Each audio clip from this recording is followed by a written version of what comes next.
Nous voici donc réunis à Glasgow après d'autres conférences du même genre, chargées elles aussi de beaucoup d'espérance. Or, le dernier rapport du groupe d'experts intergouvernemental sur l'évolution du climat relève que les changements climatiques observés aujourd'hui, malgré les engagements souscrits à Paris notamment, sont d'une ampleur sans précédent. L'aggravation de ces changements est particulièrement préoccupante pour un pays comme le mien, le Niger, situé au cœur du Sahel, et menacé par une désertification implacable qui n'a de cesse de provoquer l'ensevelissement par le sable des espaces agricoles et pastoraux. Ainsi,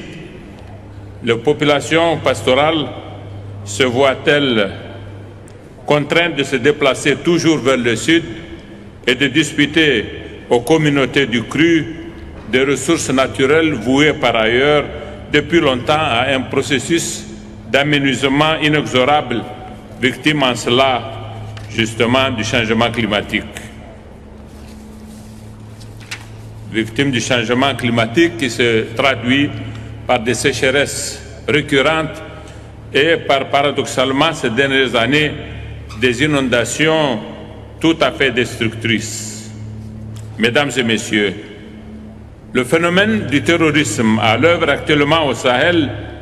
loin de relever d'une génération spontanée accidentelle,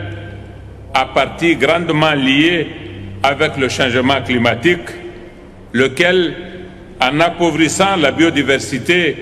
a remis en cause le mode de vie pastoral. Aussi, voudrais-je lancer un appel solennel pour que la communauté internationale se mobilise à travers un fonds spécial aux côtés des pays sahéliens menacés par le sable, comme elle se doit de se mobiliser aux côtés des petits pays insulaires envahis par les eaux des océans. Un tel fonds doit servir à la reforestation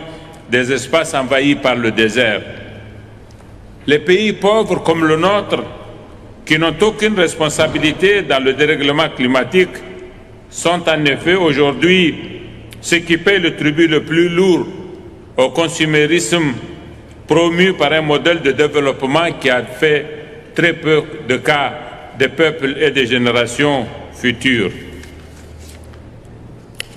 Mesdames et messieurs, je voudrais, pour terminer mon propos, réitérer notre soutien à la position commune africaine sur le changement climatique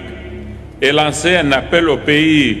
émetteurs à respecter leurs engagements vis-à-vis des pays en développement, et ce, par une définition très claire des mécanismes de mise en œuvre de l'accord de Paris qui attend en effet à être mis en œuvre. Merci beaucoup de votre attention.